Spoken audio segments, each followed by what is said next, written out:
morning students, welcome in social science virtual class. Now we are going to start chapter 6 of history, that is weavers, iron smelters and factory owners. In this lesson students, story of two industries are given, that is textile industry and iron and steel industry. So in this class we will discuss what was happened to our textile industry, what was our conditions of textile industry before the British rule, during the British. Students, we were very famous for our textile in the world before the British period. In 1750 we say कि our textiles were exported to many countries, Java, Sumatra, Southeast Asian countries, Southwest Asian countries, Central Asia, and Europeans were earning lots of profit by buying textile from India and then sold in the Europe. हम बड़े famous थे अपनी textile industry के लिए और Europeans भी यहाँ से परचेज करके जब यूरोप में इसको सेल करते थे तो बहुत प्रॉफिट अर्न करते थे. Student, Europeans first saw the textile when Arab travelers were buying it and sold in their own country, Mosul. Today it is known as Iran. जब उन्होंने अरब सेलर्स ने देखा कि यहाँ से परचेज करके वो अपनी कंट्री मसूल में बेच रहे थे तो उन्होंने इसको मुस्लिम कहना शुरू किया. मसूल कौन सी कंट्री है स्टूडेंट? ईरान, जिसे आजकल हम ईरान कहते हैं. और Portuguese came to our country to buy these spices, but when they saw the fine textile of our country, then they also purchased the textile from our country and then sold in the Europe and earned lots of profit. Portuguese भी बहुत profit earn कर रहे थे यहाँ के textile को खरीद कर और इराक के अरब ट्रेवलर्स भी वहाँ लेकर जा रहे थे. स्टूडेंट 17 अगर हम 30 की बात करें तो हमें इस इंडिया कंपनी का एक ऑर्डर बुक का बुक में पेश किया गया है. यहाँ पर दिखाया गया उस समय 5,89,000 मीटर्स कपड़े का ऑर्डर दिया गया था और ये इस ऑर्डर को लेने के लिए उन्हें 2 इयर्स पहले ऑर्डर देना पड़ता था, तब उन्हें ये ऑर्डर मिलता था. और स्टूडेंट्स में 98 वैरायटीज के क्लोथ्स की डिमांड की गई है, मांगा गया है यहाँ से. और जब उन्हें ये सप्लाई मिलती थी तब वो यूरोप में जाकर इसकी ऑक्शनिंग स्टार्ट कर देते थे और वहाँ पर सेल करते थे and then earn lots of profit. अब हम डिस्कस करते हैं कौन कौन से क्लोथ्स की यहाँ से मेन डिमांड की जाती थी. जैसे यहाँ बेटे अगर आप बुक में भी देखेंगे पेज 81 पर आपको यहाँ ईस्ट इंडिया कंपनी की ऑर्डर बुक का एक पेज दिया गया है. यहाँ डिफरेंट क्लोथ्स के नाम दिए गए हैं, कितना मीटर कपड़ा मंगवाया गया है ये भी बताया गया है. तो ये बताता है कि हम कितने फेमस थे. जैसे आज हम प्राउड फील करते हैं कि हमारे पास US things are made in USA, Japan. At that time people feel proud to have things made in India. बड़ा प्राउड फील करते थे कि हमारे पास तो इंडिया की बनी हुई टेक्सटाइल है, दूसरी कमोडिटीज है. तो स्टूडेंट्स इस जो हमें ये ऑर्डर बुक का एक पेज दिया गया है, इसमें कौन कौन से छीन कौन सा कपड़ा था? एक स्मॉल फ्लावर डिजाइन का एक क्लॉथ था और इस कपड़े को स्टूडेंट उस समय क्वीन और रिच पीपल पहनकर बड़ा प्राउड फील करते थे. इसकी एक पिक भी आपको बुक में दिखाई गई है, ये छिंटस की दिखाई गई है क्लॉथ की. और इसके बाद एक बंडाना कपड़ा है. बंडाना क्या था स्टूडेंट्स? एक कलरफुल ब्राइटली सिल्क स्कार्फ होता था जिसे हेड पर बांधा जाता था और इसे डिफरेंट कलर पे डाई करके बांधकर डाई किया जाता था. ये जो बंडाना शब्द बना है, वर्ड बना है, ये बांधना से बना है. इस कपड़े को बांधकर डाई किया जाता था और mainly it was produced in Rajasthan and Gujarat. ये देखिए स्टूडेंट्स ये दिखाया भी गया है इसमें कि बंधाना का क्लॉथ का एक डिजाइन दिखाया गया है यहाँ पर और यहाँ 2 पीसेस को डाई कर यहाँ पर इसे स्टिच भी किया गया है, ये भी दिखाया गया है स्टूडेंट. और कौन कौन से कपड़ों की डिमांड इंडिया से की जाती थी? कासिम बाजार, पटना, कलकत्ता, ये कपड़े स्टूडेंट्स अपने प्लेस के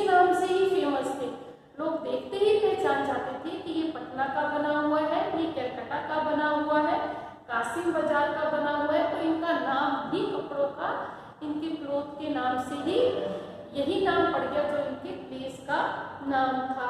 students, so we were very famous, ये चीजें बताती हैं कि we were very famous in the world for our textile.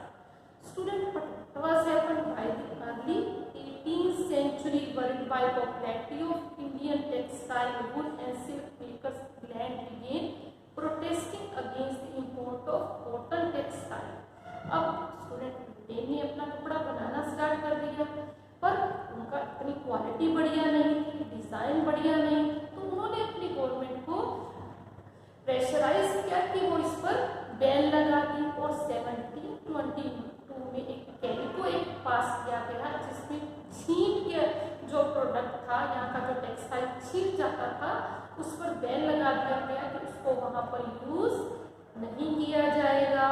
Student, ये इसका एक ऑब्जेक्टिव यही था कि their industries were not very developed. अगर इंडिया से फाइन टेक्सटाइल नहीं आएगी तो उनके कपड़े की डिमांड होगी और उनकी इंडस्ट्रीज फ्लरिश होने लग जाएंगी। उनका यही पर्पस था इस बैन को लगवाने का। और स्टूडेंट, ऐसा हुआ भी, जब यहाँ का कपड़ा वहाँ जाना बंद हो गया तो उनके कपड़े की डिमांड वहाँ बढ़ने लगी। और स्टूडेंट, इस कंपटीशन ने, क्योंकि हमारे यहाँ फाइन क्वालिटी का टेक्सटाइल था, उन्हें मोटिवेट किया कि कुछ इनोवेशन किया जाए। तो स्पिनिंग जेनी इन्वेंट हुआ 1764 में, स्टीम इंजन इन्वेंट हुआ 1786 से। तो स्टूडेंट्स, पहले जब हाथ से कपड़ा बनाया जाता था तो उसकी प्रोडक्टिविटी बहुत कम होती थी, प्रोडक्शन बहुत कम होता था। जब स्पिनिंग जेनी आ गया, स्टीम इंजन आ गए, तो कॉटन का प्रोडक्शन बढ़ गया। तो what was happened student, till 18th century हमारा जो टेक्सटाइल का dominate the world. But what was happened, जब मशीन की बनी हुई चीजें आ गई, उनकी प्राइस भी कम थी और उनकी क्वांटिटी बहुत ज्यादा थी, तो उनकी डिमांड बढ़ने लगी। तो अफ्रीका, अमेरिका एंड यूरोप में अब इंडियन टेक्सटाइल की डिमांड कम होने लगी, ब्रिटेन के बने हुए टेक्सटाइल की डिमांड ज्यादा होने लगी। So these companies purchase cotton and silk textile in India by us. So what was happened, तो जब शुरू में स्टूडेंट हमारी कंट्री से जब वो खरीदते थे टेक्सटाइल को, तो वो सिल्वर इंपोर्ट करते थे तब खरीदते थे। पर अब क्या था कि उन्होंने कुछ टेरिटरीज को भी जीत लिया था, यहाँ से टैक्स कलेक्ट करने लगे थे। Now using this tax to buy textile from India. अब क्या हुआ कि अब उनके यहाँ भी मशीन से कपड़ा बनने लगा, प्रोडक्टिविटी बढ़ने लगी। अब उन्होंने यहाँ क्या किया कि यहाँ पे अब यहाँ से रॉ मटेरियल ले जाते थे और फिनिश गुड्स को यहाँ पर वो सेल करने लगे। स्टूडेंट्स, अब हम इसके बाद ये डिस्कस करेंगे कि हु वर वीवर्स। अभी तक हमने ये डिस्कस किया कि हम अपने टेक्सटाइल इंडस्ट्री में वर्ल्ड में बड़े फेमस थे, यूरोपियंस ने बहुत प्रॉफिट अर्न किया यहाँ से कपड़े को खरीद कर और यूरोप में सेल कर कर। अब उन्होंने खुद भी अपनी इंडस्ट्रीज लगानी स्टार्ट कर दी, क्योंकि वो हमारे कपड़े से compete नहीं कर पाते थे। Their textile was not fine quality, so they ban on our sheet, ताकि उनका कपड़ा बिकने लगे। तो स्टूडेंट्स, ये था धीरे धीरे वहाँ पे इंडस्ट्री डेवलप होने लगी और हमारे प्रोडक्ट्स की डिमांड कम होने लगी। स्टूडेंट्स, अब हम डिस्कस करने जा रहे हैं कि हु वर वीवर्स। वीवर्स कौन थे? Weavers often belong to the community that are specialized in weaving। जो जैसे हम कहते हैं कि डॉक्टर, डिफरेंट डॉक्टर्स होते हैं, जैसे न्यूरोलॉजिस्ट है ना, कार्डियोलॉजिस्ट, इसी तरह से स्पेशलिस्ट जो कपड़ा बनाने में स्पेशलिस्ट थी, जिनके specialist their skill were pass from one generation to the next. और कौन कौन से, जैसे ताती weavers in Bengal were very famous, जुलाहा weavers in north India were very famous for their weaving, and Devangs of South Indians were very famous weavers। तो what was the stages of production in weaving? तो first step was spinning। जब कपड़े को बुना जाता है उससे पहले कॉटन से उसको थ्रेड बनाया जाता है, जिसको हम क्या कहते हैं स्टूडेंट? स्पिनिंग कहते हैं। और spinning was mostly done at that time by women। आपने देखा भी। स्टूडेंट थ्रेड को किस पे बनाया जाता था उस समय? चरखा। और चरखा क्या होता था स्टूडेंट्स? एक व्हील होता है और उसके साथ एक नीडल लगी होती है। कॉटन को उस पर फोल्ड करते हैं, ऐसे खींचते हैं और व्हील को घुमाते हैं तो थ्रेड बनना स्टार्ट होता है, स्पिनिंग। और spinning mostly done by women. और वीविंग का काम मोस्टली कौन करते थे? Man done the weaving. और स्टूडेंट अगर कलरफुल क्लॉथ बनाना होता था तो उसको डाई करवाते थे। डाई जो करता था उसे क्या कहा जाता था? रंगरेज। और अगर कुछ डिजाइन बनाने होते तो छिपाई गार्ड्स की भी जरूरत पड़ती थी। स्टूडेंट वी डिस्कस कि हु वर वीवर्स। कुछ स्पेशलिस्ट थे वीवर्स, उनके कपड़े को देखते ही पहचान जाते थे कि ये नॉर्थ इंडिया के वीवर्स ने बनाया है या साउथ इंडियंस के वीवर्स ने उसको बनाया है। और वीवर्स जो फर्स्ट स्टेप होता है वीविंग का, दैट इज स्पिनिंग, थ्रेड बनाना। और फिर थ्रेड से कपड़े को बनाया जाता है। Student what was happen? जब ब्रिटिश में मशीन मेड कपड़ा बनने लगा तो हमारी इंडस्ट्री डिक्लाइन होने लगी। तो it adversely affect our textile industry. Indian textile now have to compete with the British machine made cloth। and second student, we have to it was become difficult for us to export our textile because they put heavy duties on our textile। एक तो machine made से हमें competition करना पड़ा। जो हाथ से कपड़ा बनता था वो महंगा होता था, मशीन से बना हुआ जो कपड़ा होता था ड्यूरेबल भी ज्यादा होता था और प्राइस भी कम होती थी। और दूसरा अब हमारे लिए एक्सपोर्ट कहते हैं, जब हम दूसरी कंट्रीज में अपने सामान को भेजते हैं उसे एक्सपोर्ट कहते हैं। और जब दूसरी कंट्री से सामान को मंगाते हैं उसे इम्पोर्ट करते हैं। अब हमें एक्सपोर्ट करना मुश्किल हो गया because they put heavy duties और इम्पोर्ट फ्रॉम इंडिया, क्योंकि उन्होंने बहुत टैक्स लगा दिए। ज़्यादा टैक्स लगाने का पर्पस भी यही होता है कि थिंग्स बिकम कॉस्टली और उनकी डिमांड कम हो जाती है। तो स्टूडेंट व्हाट वाज हैपन? जब हमारे कपड़े की डिमांड कम हो गई तो व्हाट वाज हैपन? इससे वीवर्स एडवर्सली इफेक्ट हो गए, उनको क्या हुआ? काम मिलना कम हो गया। और दूसरा student by the beginning of 19th century English made cotton textile successfully outstep Indian goods from their traditional market in Africa, America and Europe. हमारी कंट्री और ब्रिटेन में ही नहीं बल्कि अफ्रीका में, अमेरिका में भी हमारे प्रोडक्ट्स की डिमांड कम हो गई और जिससे हमारे जो वेवर्स थे अनएम्प्लॉयड हो गए। और इसमें सबसे ज्यादा बंगाल के वेवर्स को अफेक्ट किया। स्टूडेंट्स एक लेडी ने लिखा भी कि न्यूज़पेपर में उसका पब्लिश भी हुआ कि जब मैं 22 ईयर्स की थी मेरे हस्बैंड की डेथ हो गई और उस समय मेरे पास कुछ भी नहीं था, हस्बैंड लेफ्ट नथिंग। तो मुझे अपनी ज्वेलरी वगैरह बेचकर हस्बैंड का श्राद्ध करना पड़ा। उसके बाद हमारे पास कुछ नहीं था कि हम अपना गुजारा कैसे चलाएं, पर लकीली मुझे वीविंग का काम मिल गया, मुझे स्पिनिंग का काम मिल गया और हम थोड़ा थोड़ा पैसा अर्न करने लगे, घर का गुजारा चलने लगा। और कुछ समय के बाद हमने थोड़ा थोड़ा मनी को डिपॉजिट करके 28 रुपीज डिपॉजिट कर दिए, जिससे मैंने अपनी बेटियों की शादी भी कर दी। अब स्टूडेंट्स वो लेडी कहती है कि हम घर में 2 वूमेन्स रह रहे हैं, मैं और मेरी मदर इन लॉ, और अब हमारे पास कोई हमें ऑर्डर देने नहीं आता स्पिनिंग के लिए। अगर हम हाफ प्राइस पर भी बनाने को तैयार है तब भी कोई हमारी स्पिनिंग हाथ बने हुए थ्रेड को चरखे पे काटते हुए जो थ्रेड है उसे कोई लेने नहीं आता। क्यों?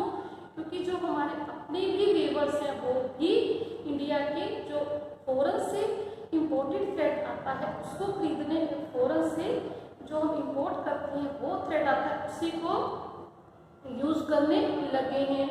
अब हमारी ऐसी कंडीशंस हैं कि हम अपना गुजारा भी नहीं चला सकते, कुछ हमारे लिए किया जाए। तो यहाँ पर स्टूडेंट्स ये बताया गया कि हाउ दे वर अफेक्टेड। जब ब्रिटिश टेक्सटाइल की डिमांड ज़्यादा होने लगी तो how it affect our weavers. Student by 1830 की अगर हम बात करें the British cotton cloth flooded the Indian market और by 1880 these were produced cloth what was 2/3 population start wearing the cloth made by machines। 1830 तक तो हम कहते हैं हमारे इंडियन मार्केट में बहुत कपड़ा आ गया था और 1830 तक 2/3 लोग वही कपड़ा पहनने लगे जो ब्रिटिशर्स का बना हुआ होता था। और स्टूडेंट इसने सबको अफेक्ट किया, पर जो हमारे हैंडलूम था उसको मशीन मेड गुड्स कम्पीट नहीं कर पाए। साड़ी पे बने हुए उनके बॉर्डर्स, कुछ स्पेशल डिजाइन जो हाथ से बनाए जाते थे, ये इंडस्ट्री तब भी हमारी चलती रही। स्टूडेंट अब कुछ जगह हमारे न्यू जो वीविंग सेंटर्स हैं वो डेवलप हुए, शोलापुर जैसे वेस्टर्न इंडिया में, मथुराई साउथ इंडिया में। तो what it helps our weavers. और तब गांधी जी ने भी स्टार्ट किया national movement. They encourage the people boycott the foreign goods and use our khadi products. अपने देश के बने हुए सामान को खरीदें, कपड़े को खरीदें, तो इससे थोड़ी सी हमारे वीवर्स को हेल्प हुई। But student most of the weavers क्या करते हैं, loss their job and some become agriculture labour, others shifted to city in search of work and some shifted to other countries of Africa, America, Europe to work as a plantation workers। और कुछ ने बॉम्बे शोलापुर में जो textile बनी थी उनमें जाकर काम करना शुरू कर दिया।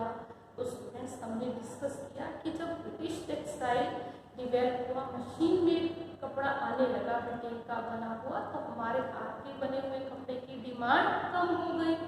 पर क्या हुआ, जैसे हैंडलूम है इससे मशीन मेड गुड्स कम्पीट नहीं कर पाए, क्योंकि अलग तरह का एक खास तरह का कपड़ा था जो बनाया जाता था, तो उनके जो खास लोग उन्हें पहनते थे उनकी डिमांड तब भी बनी रही। और कुछ नए टेक्सटाइल सेंटर भी डिवेल्प हो गए।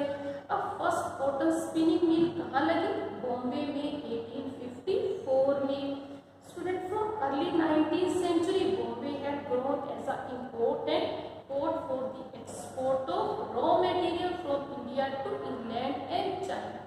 पहले तो हम अपना बना हुआ कपड़ा दूसरी कंट्रीज में एक्सपोर्ट करते थे, पर अब क्या था कि मशीन का बना हुआ कपड़ा आने लगा यहाँ पे, और हमारा क्या हुआ, India become raw material exporter and finish goods importers from the other countries.